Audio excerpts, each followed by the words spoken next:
Welcome to Melodies TV, Ghana's #1 social platform. Baby asene ya me no sa pepepe. On say coronavirus and some na ya me de ba me train na mabone tofa na me de ni na ba. So I have a lot of stories on this particular coronavirus. I don't know where to start, but stories now me war on coronavirus no. Me nu very sad stories coming through, and then one is in a way good, you know. So we Ghana ni na wuti me na we Ghana ni awa bruche na onim Ghana ni bia na will be here and I think the good story you would have to actually wait for it. Let me start with the bad story so that you're clear and we are near a good story. No? So the bad story one, and they say Nurses and Midwives Association, Sisiano, they are very alarmed because 20 of their members in coronavirus and COVID-19 can't want them no. Until then, the Ghana registered nurses and midwives. So once or one, just nurses no midwives your mom je a war and a nurses your local hospital or more doctor ne show yari ne sanya man until ye can COVID-19 or more pan mujina kunim at yasia. Into a monk crow for bako 20. One was your monk crow for bako 20 enya. And chair just within me sure say bepa 1 week on. Me the brew say mortuary form so eba bonten wo mo a chese mortuary workers no mortuary men in yama no mo babonten so o mo for just within 1 month o mo for 6 nkwa ewu from yare a wo mo suspect say e coronavirus because o mo so ye ma wo mo protective gear ati ase o mo de o mo nsasa na ye adwuma nti o mo so enya yare ani bi nti de eba no. So this particular one no saa 20 number ya can say Ghana Registered Nurses and Midwives Association krano. Almost say number 20 ya nkrofo enyi. And the krano nya say the whole Ghana, it is just Ashanti region. And yen say coronavirus no ye can be bia ensem mu pa Greater Accra. So even Ashanti region enye the top no omo record 20 a. Me just say Greater Accra form so eba even serious than this.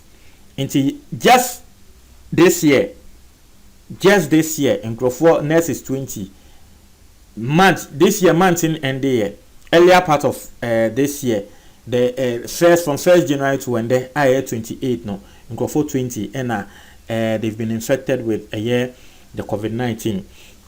Now they are afraid, obviously they need to be afraid. They are afraid say the trend would continue because the current states are Ghana still are in Crawford and Fanyama serious. Ebi mu almost say coronavirus and the region ankasa the Ashanti region ankasa the current state of health care system no ade bi a wo mu hu ne say emboa na yanhwe ne ye kra na the health system itself will be affected more. Adia health sector ye kra ye nim say ne ati na ye be ka say health system no esanso ade we esanso be affecting na tre say ade bi a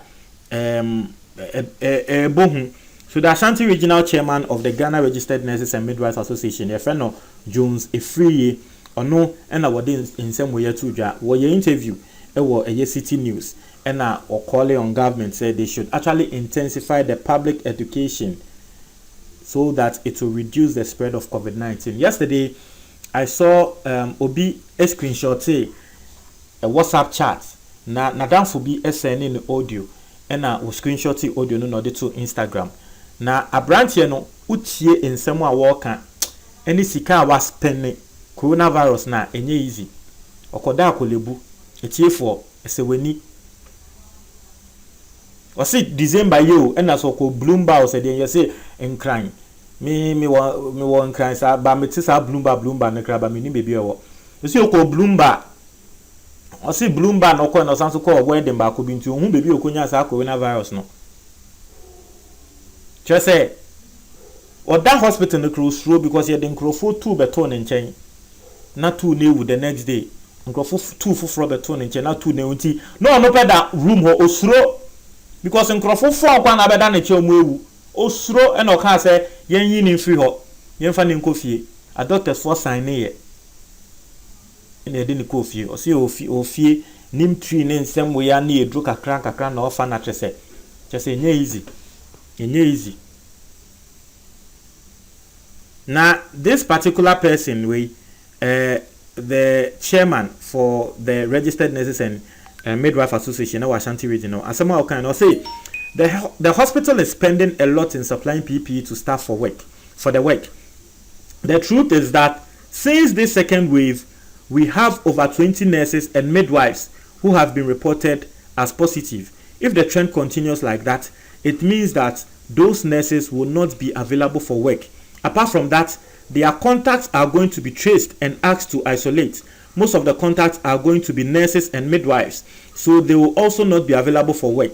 It is really burdening our work system and it is affecting us. Yes, so called hospital alone. See, the nurses no air and say, one more patcho air catching for say Ghana for Munsham nose mask. Because the AC Wahano, the year who no, Yenina yet die. Yenina election in Yameba, a yet die and Aficiano, it take us by surprise. Yenina yet die. So that's the first bad story, and the first bad news ever. The second story, so very sad, and they say yenyanti say President Akufo Addo ni in-law no me say yebeka na akonta yenyanti say President Akufo Addo na konta say yefe no Raymond Amankwa ana Amakwa say edin no yenyanti say Amankwa Raymond Amankwa yenyanti say ono nso coronavirus no ekun no. That is what we've heard. But no ni Ghana na owo Mozambique na eho ena trese wote ena yenyanti ese coronavirus no ekuno. But no you see there's a twist to it. Wo share omo report here the Herald newspaper. Na Herald newspaper na yeni say it is a pro NDC newspaper intino. Paper no edamenim me read that but you see that's the thing I want to put. Sometimes these pro political party media outlets they try to in a way I don't know whether the right word to use is sensationalize, but in sometimes they blow it out of proportion, and so I just had to add that so you guys know the source of this particular news into the air banano. Now one more further allege say President Akufo Addo ni nia ketwa party na party na wo no omo call party no ngrofo bebre na say omo ko chiche ya insem bebre. But I've told you it is from the Herald newspaper.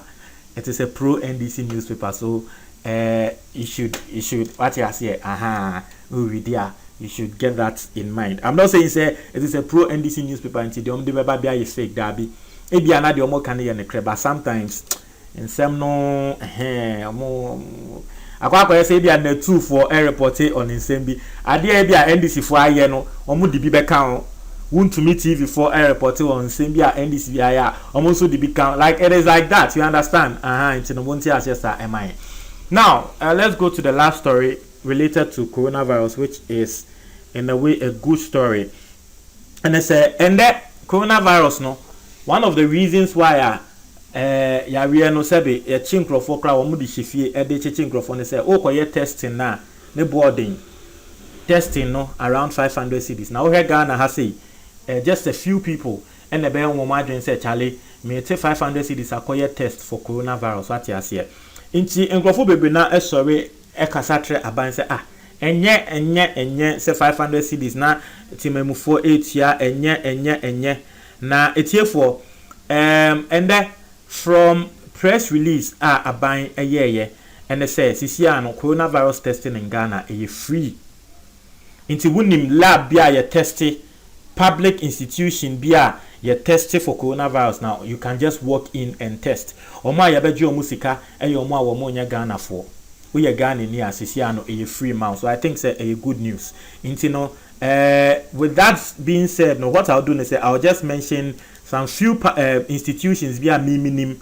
What I say, some few institutions bia minimum say one more a test no inti e benwa. You can just walk there and then go and do the test. Now it is free.